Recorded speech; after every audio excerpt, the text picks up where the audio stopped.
This video is going to explain a move that is often referred to as the Zaki because it was done by Zaki, a famous dancer from a few decades ago. But many other people do this move as well. She was just particularly known for it. So the Zaki at first glance, or to a newer dancer, might look like someone's just rocking their hips side to side. But actually it's the reverse of that. The hips are going down, down, down. This is a move that requires a lot of oblique strength and a lot of control. It's really much harder than just tick-tocking your hips in a more intuitive way, side to side. So let's look at the mechanics of the Zaki and then we'll look at also when you would use this move. So the mechanics, your feet in tribal fusion style will be flat. Generally, if you're doing this in a more classically Middle Eastern style, you will be on the balls of your feet.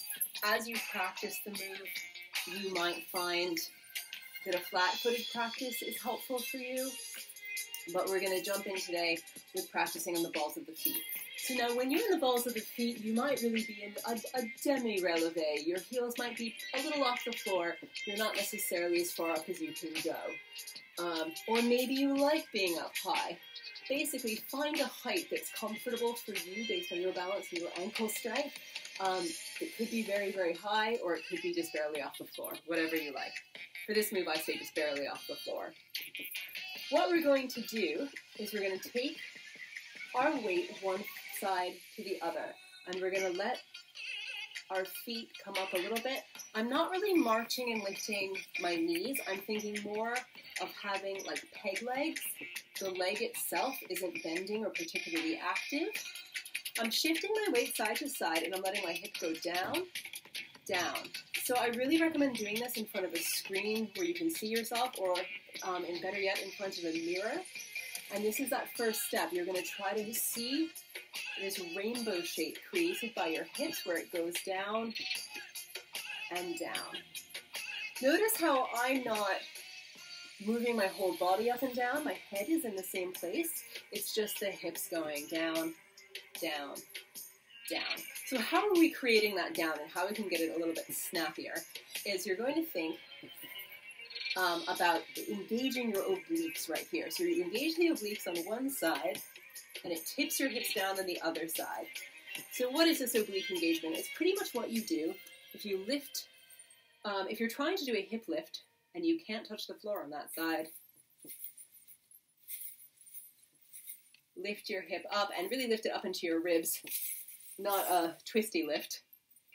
So up, up. And now if you look at your hips in the mirror or on the screen, you'll see, oh yeah, that's what the hips do in the Zaki. It's like you're squeezing to do a hip lift, except that we balance it out by doing it on both sides. So squeeze to do a hip lift on this side, squeeze on the other side, squeeze, squeeze. So people think of this move in different ways. For me personally, I think pull up and in. I make this mentally about the side that people aren't looking at, the side that drives the move, the lifted side. People actually watch this, so it's a little bit backwards. I'm thinking lift, lift, lift, and the audience is thinking hip down, hip down, hip down. That's what they're looking at, is the downward movement. That's the part you show the audience, but it's being generated from the back, or from the side. I don't know if that made sense. I'm sorry if it didn't. So let's just try going from one side to another. Going squeeze, squeeze, squeeze, squeeze, squeeze, squeeze. If you were doing this correctly, you will feel the work right here.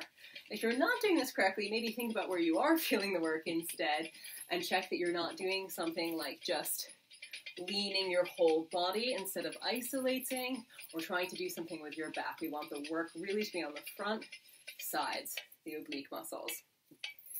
So again, let's try this move, and this time let's be as snappy as we can with the squeezes. And if you want to even add a glute squeeze on top, you can. The glute squeeze is very optional. Some dancers do it, some don't. It makes any move a little bit harder and sharper.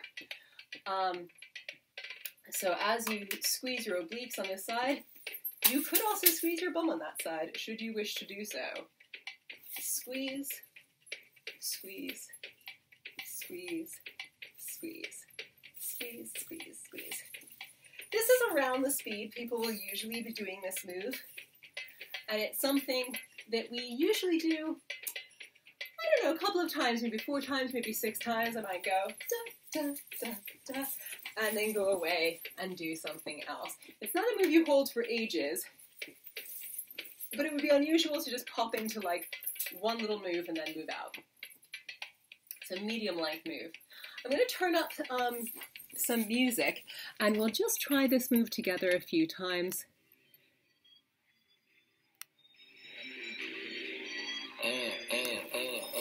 أبطال الجمهورية عدوا حدود العالمية عاملين فكرة جهنمية هنغني لكم تحت المية هربانين من العباسية مريحين بعد العملية الخطة بتاعتي المشمشية قاعدة جنبي في العربية هاتلها كبدة وواحد سجق حتى البيبس ما خدتش بوق يلا يا زوكش أنا هنا من السوق يلا يا شحت أنزل بالفوق فين الفرنك وفين الدوق فين الفرنك وفين الدوق العربية عطلانة بتزق العربية عطلانة بتزق بصيت وسط So just a few more words about this move. Sorry, I got lost in that song, which I'm really enjoying at the moment, using it in all my shows.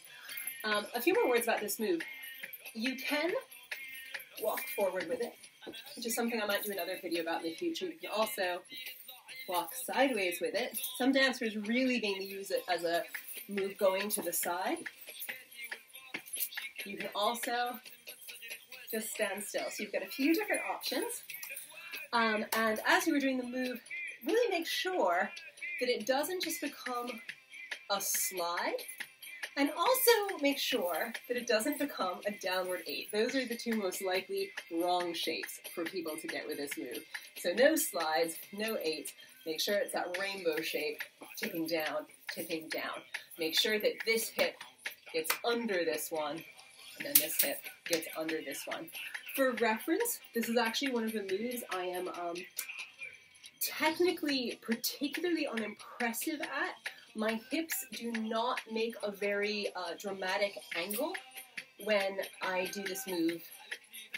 My hip doesn't go down very far, it doesn't go out very far.